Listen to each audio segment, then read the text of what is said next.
जय हिंद।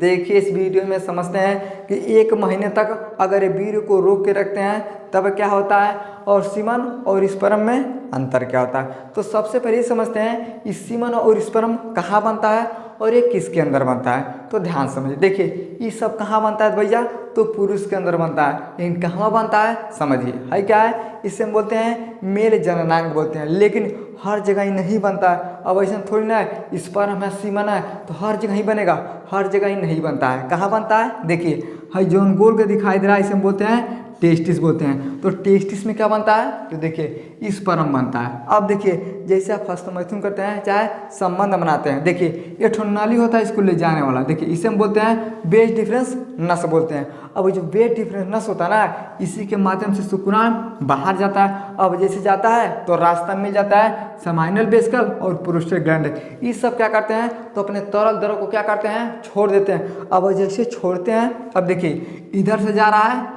स्पर्म, देखिए इस तरह से स्पर्म जा रहा है। अब जैसे स्पर्म जाता है ना, इसके पास जैसे पहुंचता है कहता है रुको रुको हम भी तुम्हारे साथ चलेंगे।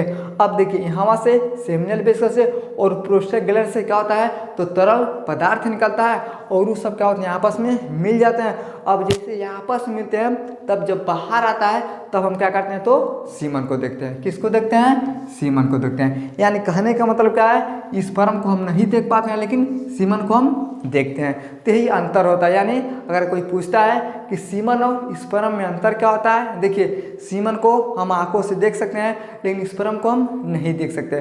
थोड़ा समझिए, अब मान लीजिए बाबू का है, मान लीजिए पानी है, क्या है पानी है, इसमें क्या करते हैं तो चीनी को डाल देते हैं, क्या है चीनी को डाल देते हैं। अब इसको बने से झकझोर देते हैं। अब देखिए जब झकझोर देंगे तो पूर्ण रूप से जो चीनी रहता है तो पानी में मिल जाता है। अब देखिए जैसे चीनी पानी में मिल गया तो पानी को हम देख रहे हैं, हाँ ये पानी है, लेकिन इसके अंदर जो चीनी है उसको हम नहीं देख पा रहे हैं। तो ठीक प्रक्रिया यहाँ पे होता है, सीमन को हम देखते हैं लेकिन स्पर्म को हम नहीं देख पाते हैं। उसी तरह से देखिएगा दही खाइएगा, देखिए दही को आप देखिएगा, इन दही के अंदर जो लाभकारी बैक्टीरिया होते हैं उसे हम नहीं देख पाते हैं। दूध को हम देख सकते हैं लेकिन दूध के अंदर जो बैक्टीरिया होता है उसे हम नहीं देख पाते हैं। तो जिस तरह से पानी के अंदर चीनी को डाल देते हैं, पानी को देखते हैं, चीनी को नहीं देख पाते हैं, उसी तरह से हम सीमन को देखते हैं लेकिन स्पर्म को हम नहीं देख पाते। थोड़ा समझिए, देखिए अगर मान लीजिए 100% में, मान लीजिए 100% का है बाबू, देखिए 100% अगर वीर्य है तो इसमें देखिए 10% क्या होता है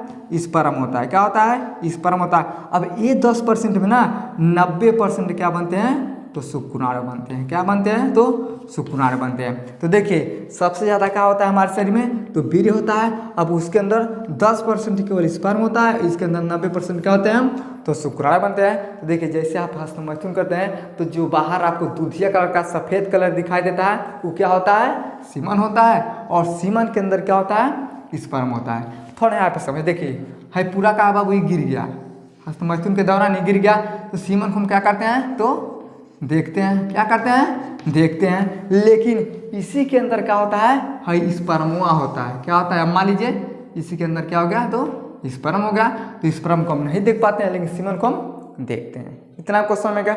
अब देखिए यह स्पर्म क्या करता है तो एक बच्चे का निर्माण करता है। कैसे करता है, अब यहाँ पे समझ है क्या है, इसे हम बोलते हैं फीमेल जननांग बोलते हैं। अब देखिए हई हो गया ओवरी, क्या हो गया हई ओवरी हो गया, और हई हो ओवरी हो गया। तो ओवरी कितना होता है, 2 ठोरा ओवरी हो गया।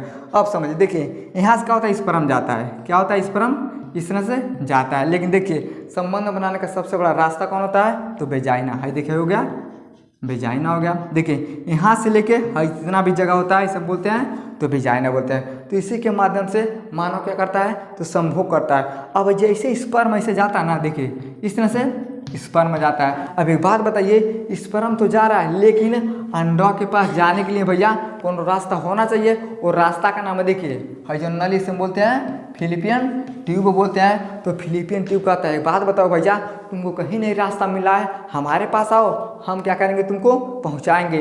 तो फिलिपियन ट्यूब में इस तरह से क्या होता है इंटर करता है। अब जैसे इंटर करता है तो ओवरी में क्या बन रहा है, देखिए है गोल गोल का है तो अंडा बनता है। अब अंडा और स्पर्म यानी देखिए इस तरह से स्पर्म हो गया और अंडा एक साथ मिलते हैं, तब क्या होता है एक बच्चे का निर्माण होता है। और वो बच्चा देखिए है गर्भाशय पूरा जगह है, इसे बोलते हैं गर्भाशय बोलते हैं। देखिए गर्भाशय में क्या होता है बच्चा आसानी से जाके रुक जाता है। तो ये किसका काम होता है, यानी अगर स्पर्म नहीं रहेगा तो भैया जन्म नहीं हो सकता है। तो देखिए सबसे जरूरी क्या भैया, तो सीमन का होना। अगर सीमन रहेगा तो स्पर्म रहेगा, अगर ये सब नहीं रहेगा तो खुद आप समझिए आपका शादी हो गया। अब एक बात बताइए, शादी हो जाने के बाद अगर 5 साल बच्चा नहीं होगा तो लोग बोलेंगे अब भाई टाइम है, लेकिन जब 10 साल बीत जाएगा ना तो घर के लोग क्या करते हैं, आपको गाली देते हैं। देखिए लोग बोलते हैं नामर्द बोलते हैं, नपुंसक बोलते हैं। तो नपुंसक इंसान नहीं होता है, नपुंसक कौन बनाता है ससुरा, यह दोनों मिलके क्या करते हैं, इंसान को नपुंसक बना देते हैं। यानी अगर सीमन है तो सीमन के अंदर स्पर्म रहेगा, अगर ये सब नहीं रहेगा ना तो आदमी क्या होता है, उससे नामर्द हो जाता है। यानी कहने का मतलब क्या है, तो सबसे जरूरी क्या होता है, एक मर्द बनने के लिए भैया तो सीमन और स्पर्म होना जरूरी है। ये नहीं रहेगा तो पुरुष कोई काम का नहीं रहता है। समझ में आ गया। तो ये भैया हो गया सीमन और स्पर्म में अंतर हो गया। और ये सब कहाँ बनते हैं, तो कोनो टेस्टिस में बनता है, तो कोनो सेमिनल वेसिकल और प्रोस्टेट ग्लैंड में बनता है। इतना आपको समझ में गया। अब हम ये समझते हैं अगर लगातार 1 महीना तक अगर हम वीर्य को रोक के रखते हैं तो हमारे ऊपर क्या प्रभाव पड़ता है। अब जैसे मान लीजिए कोनो लड़का है, उम्र है मान लीजिए 16 साल। अब 16 साल में इसको लत लग गया हस्त मैथुन का। क्या हो गया, हस्त मैथुन का इसको लत लग गया। अब देखिए जैसे लत लग जाएगा ना, ये रोजाना करेगा। देखिए पहला महीना, दूसरा महीना, तीसरा महीना, इस तरह से ये लगातार 5 साल तक क्या करता है, हस्त मैथुन करता है। अब देखिए ये जब लगातार करेगा ना तो ये सोचेगा अब तो बहुत हो गया, अब हमको छोड़ना चाहिए। अब देखिए ये जैसे ससुरा छोड़ेगा ना तो ये बीमार भी हो सकता है, टेस्टिस में कैंसर भी हो सकता है। तो देखिए हर एक चीज़ का लिमिट होता है। अब जैसे मान लीजिए आप खाना खाते हैं, एक टाइम में आप 2 रोटी और क्या करते हैं, थोड़ा सा चावल खाते हैं। आप कहेगा अब हम लिमिट को बढ़ाएंगे, कहिएगा अब 4 रोटी खाएंगे, थोड़ा सा भात खाएंगे, फिर कहेगा 6 रोटी खाएंगे, थोड़ा सा भात खाएंगे। अब आपका लिमिट हो गया 6 रोटी तक, लेकिन आप क्या करते हैं 10 रोटी खाइएगा भैया, तो क्या होगा, तबीयत आपका खराब हो जाएगा। उसी तरह से इसका एक लिमिट होना चाहिए, लेकिन बहुत ज़्यादा आप लिमिट करते हैं ना तो क्या होता है, दिक्कत होता है। अब देखिए जैसे आप हस्त मैथुन करते हैं तो टेस्टिस को पता हो जाता है, ये ससुर रोज करता है तो क्या करता है, उत्पादन भी बढ़ा देता है। अब उत्पादन बढ़ने रहेगा। अब आप कहिएगा कि हम अचानक से छोड़ेंगे। अब जैसे आप छोड़िएगा ना, इसमें तो कोशिका का बदलाव होने लगता है। अब जब बदलाव होगा तो पता चलेगा टेस्टिस में दिक्कत हो जाएगा, कैंसर भी हो सकता है, क्या होता है, बहुत ज़्यादा दिक्कत होता है। तो छोड़ना कैसे है, एक सिंपल सा तरीका हम बताते हैं। तरीका क्या है, तो मान लीजिए अब एक दिन में आप क्या करते हैं, तो 2 बार करते हैं। तो आपको क्या करना है, एक दिन में 1 बार करना है, हफ्ते में आपको यानी 7 दिन में 2 बार कर लेना है, 15 दिन में आपको 4 बार कर लेना है, 1 महीना में आपको 6 से 8 बार करना है। अब देखिए अगर आप रोजाना करते हैं तो कितना बार हो जाता है, देखिए 30 दिन में कितना हो जाएगा भैया, तो 60 बार हो जाएगा। लेकिन कम करिएगा, देखिए 6 4 10 2 12 तो 14 15, यानी 1 महीने में आपको क्या होता है, 30 दिन में आप 15 बार करते हैं। अब यहाँ पे देखिए रोज करते थे तो 60 बार, और लिमिट आप थोड़ा हटा दिए, थोड़ा कम कर दिए तो 30 दिन में 15 बार, अब 15 बार आ गया। अगर एक बार अचानक छोड़ देंगे तो दिक्कत हो जाएगा।